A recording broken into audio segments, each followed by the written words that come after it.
अस्सलाम वालेकुम, मैं हूँ उस्मा इमरान और लाती हूँ आपके लिए मज़े मज़े के पकवान। तो आज मैं आपके लिए लाई हूँ बहुत ही मज़ेदार सा, बहुत ही टेस्टी सा, बहुत ही शानदार सा लाहौरी कतलम्मा।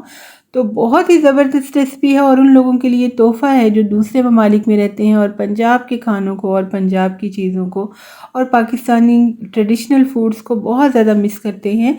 तो चलें जी, शुरू कर लेते हैं अपनी इस मज़ेदार सी रेसिपी को बनाना। बिस्मिल्लाहिर्रहमानिर्रहीम। तो मज़ेदार से लाहौरी कतलम्मा तैयार करने के लिए मैं ले लूँगी 2 कप छना हुआ मैदा और इसके अंदर हम शामिल करेंगे चक्की का आटा तकरीबन 2 टेबलस्पून भर के। ये हम क्यों शामिल करेंगे ये आपको आगे चल के समझ आएगी। और अब हम डालेंगे इसके अंदर तकरीबन 1/4 टीस्पून नमक, या आप अपने जायके के मुताबिक डाल सकते हैं, वैसे इसके अंदर ज़्यादा नमक नहीं होता। और अब डालेंगे हम इसके अंदर थोड़ा थोड़ा पानी और इसको गूंद लेंगे जैसे हम नॉर्मली आटा गूंदते हैं।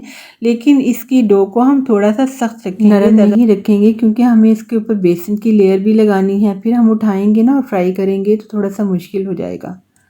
अब ये देखिए, मैं थोड़ा थोड़ा सा पानी डालते हुए इसको गूंद लूँगी अच्छी तरह से। और गूंदने के बाद इसके अंदर हम शामिल करेंगे थोड़ा सा ऑयल, तकरीबन 1 टीस्पून ऑयल शामिल करें।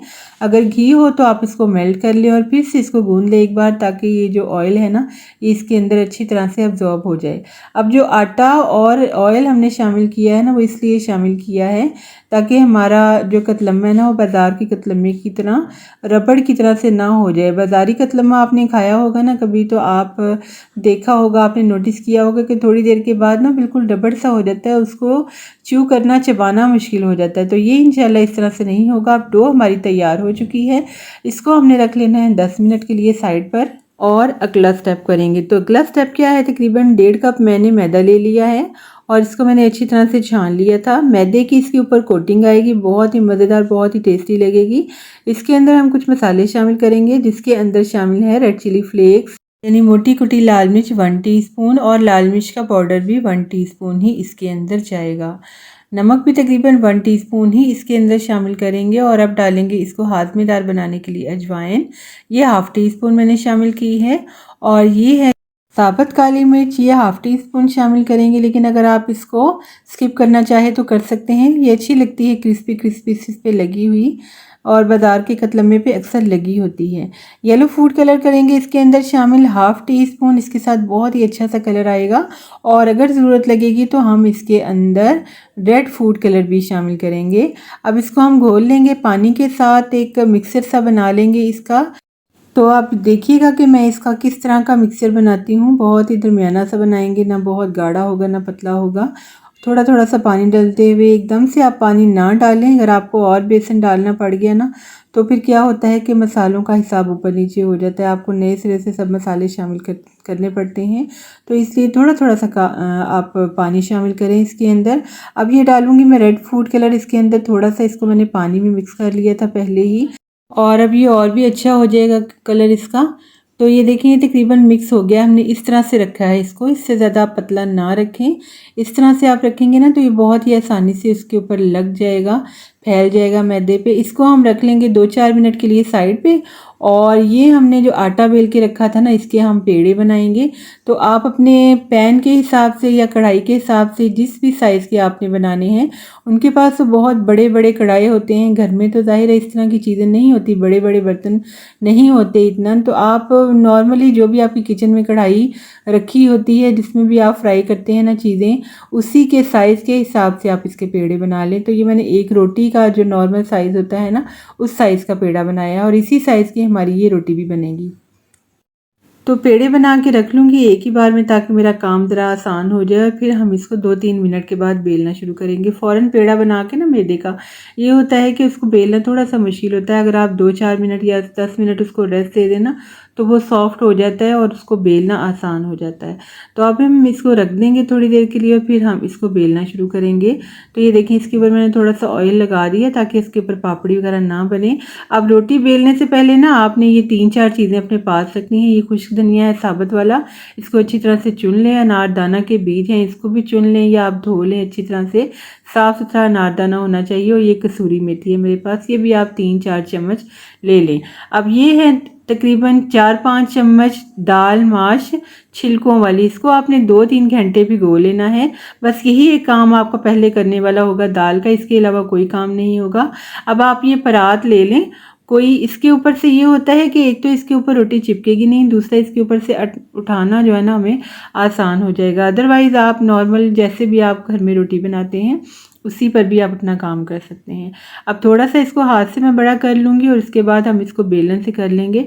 आपको जैसे भी इजी लगे आप कर सकते हैं, कोई इसमें हार्ड एंड फास्ट रूल नहीं है कि आपने इसको हाथ से ही करना है या आपने बेलन से ही करना है। आप अपनी आसानी से जैसे भी आपको लगे आप इसकी रोटी बना लें और इसके ऊपर इस तरह से जो हमने बेसन की कोटिंग तैयार की थी वो लगा देंगे। बहुत ज़्यादा हमने मोटी नहीं लगानी, बिल्कुल पतली सी हम लेयर लगाएंगे। और मसाले आपने तेज़ रखने हैं इस बेसन की कोटिंग के अंदर। आपने देखा कि मैंने थोड़े तेज़ मसाले इसीलिए ऐड किए थे क्योंकि ये बिल्कुल पतली सी आती है। अगर आप इसके अंदर मसाले हल्के रखेंगे ना तो फिर आपको कतलम्मा फीका फीका सा लगेगा। अब इसके ऊपर मैं डाल लूँगी खुश्क धनिया जो मैंने पास रखा था, और अनारदाना छिड़क लेंगे इसके ऊपर, और फिर हम कसूरी मेथी डाल लें। जो जितने भी आपको पसंद हो आप डाल लो, आपको ज़्यादा पसंद हो आप ज़्यादा डालें, आपको कम पसंद हो आप कम डाल सकते हैं, ये आपकी अपनी चॉइस पर है। लेकिन अब दरमियाना ही डालें तो ज़्यादा अच्छा है, ना आप बहुत ज़्यादा डालें ना कम डालें। और फिर हम इसके ऊपर डाल लेंगे लास्ट में माश की दाल, और फिर हाथ से इसको हल्का हल्का सा प्रेस कर लेंगे ताकि ये मसाले ज़रा बैठ जाएं और जब हम इनको ऑयल में डालें तो ये उतर ना जाएं। तो इसके बाद हमने क्या करना है कि हल्के हल्के से कट लगा लेने छुरी से, ताकि ये जब हम कढ़ाई में डालें ना तो ये ऊपर की तरफ फूले ना ज़्यादा और ऑयल ऊपर की तरफ भी आ जाए। अब ये देखें आराम से उठाएंगे इसको, और बहुत ज़्यादा गर्म तेल में हमने इसको डालना है, यानी मीडियम फ्लेम पे आपने अच्छी तरह से ऑयल को गर्म कर लेना है। बिल्कुल स्लो फ्लेम पे नहीं डालना। अगर आप स्लो फ्लेम पे डालेंगे ना और ऑयल आपका अच्छे से गर्म नहीं हुआ होगा तो आपका कतलम्मा ऑयली हो जाएगा और ये कड़क हो जाएगा, क्रिस्पी हो जाएगा, जो कि हमें नहीं चाहिए। अब इस साइड से हम 2-4 मिनट के लिए इसको कुक कर लेंगे अच्छी तरह से, और जब आपको लगेगा कि ये फ्राई हो चुका है तब आप इसको पलट लें और इसको साथ साथ नीचे दबाते जाएं, जैसे कि मैं स्टिक के साथ दबा रही थी, ताकि ऑयल ऊपर की तरफ भी आए सुराखों में से और ये अच्छे से कुक हो। और फिर आपने बहुत ही एहतियात के साथ इसको इस तरीके से, ये देखें, बहुत ही आराम से पलट लेना है।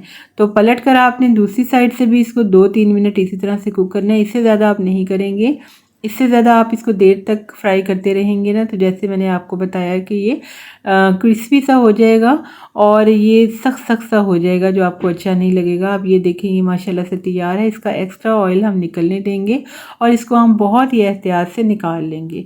तो ये माशाल्लाह से हमारा पहला कतलम्मा तैयार हो गया। देखा हमने कितनी जल्दी से अपने कतलम्मे तैयार कर लिए। दूसरा भी मैं इसी तरीके से डालूँगी, बहुत ही आराम से डालें। 2-3 मिनट एक साइड से हम फ्राई करेंगे इसको और 2-3 मिनट ही दूसरी तरफ से करेंगे, इससे ज़्यादा नहीं करेंगे। और तेज़ गरम ऑयल के अंदर हम इसको डालेंगे, हल्के ऑयल गरम में हम इसको बिल्कुल भी नहीं डालेंगे, और फिर इसको आराम आराम से हम पलट लेंगे और निकाल लेंगे। बस इसका यही प्रोसीजर है और ये बहुत ही मज़ेदार है, बहुत ही टेस्टी हैं क्योंकि आपने ये अपने साफ़ सुथरे हाथों से तैयार की हैं। मैं अक्सर मेलों ठेलों से कभी गुज़रती थी, कभी गुज़रने का इत्तेफाक होता था ना, तो मैं सोचती थी कि काश ये कहीं साफ़ सुथरी जगह से मिल जाए तो मैं लेकर इसको ज़रूर खाऊं, लेकिन मैं वहाँ से लेकर नहीं खाती थी सड़कों से कभी भी। लेकिन मुझे मुझे बहुत ही ज़्यादा खुशी हुई जब मुझे खुद से बनाना आ गया कतलम्मा, तो मुझे लगा कि वाकई मेरी कतलम्मा खाने की जो खुशी है ना वो पूरी हो जाएगी। तो आप भी ये बनाकर देखिए, आप इंशाल्लाह पाएंगे वाकई कि ये बाज़ार के कतलम्मे से ज़्यादा मज़े का बना है। और ये देखें आपकी लेयर्स कैसे बनी है इसकी, हालांकि हमने इसकी पराठे की तरह से कोई लेयर्स तो नहीं बनाई ना, बिल्कुल सिंपल हमने रोटी बनाई है। लेकिन क्योंकि हमने इसके अंदर आटा शामिल किया है, थोड़ा सा ऑयल गूंदते वक्त शामिल किया और इसको हमने ख़ास एहतियात के साथ बनाया है, तो ये देखें कैसा लेयर्स वाला और सॉफ्ट कतलम्मा तैयार हुआ। ये बिल्कुल रबड़ की तरह नहीं होगा बाज़ार के कतलम्मे की तरह, और बहुत ही मज़े में भी ये बेहतरीन होगा। आप भी बाज़ार की चीज़ों को छोड़ें, घर में बच्चों को घर साफ़ सुथरी चीज़ें बना कर दें, घर वालों को साफ़ सुथरी चीज़ें खिलाएं। कभी कभार तो ऐसी चीज़ें अच्छी लगती हैं, हर रोज़ तो ऐसी चीज़ें नहीं खाई जाती, ना ही सेहत के लिए अच्छी होती है, लेकिन कभी कभार तो दिल चाहता है कोई इस तरह की स्पाइसी चीज़ खाने को, कुछ दाल रोटी से हट के खाने को।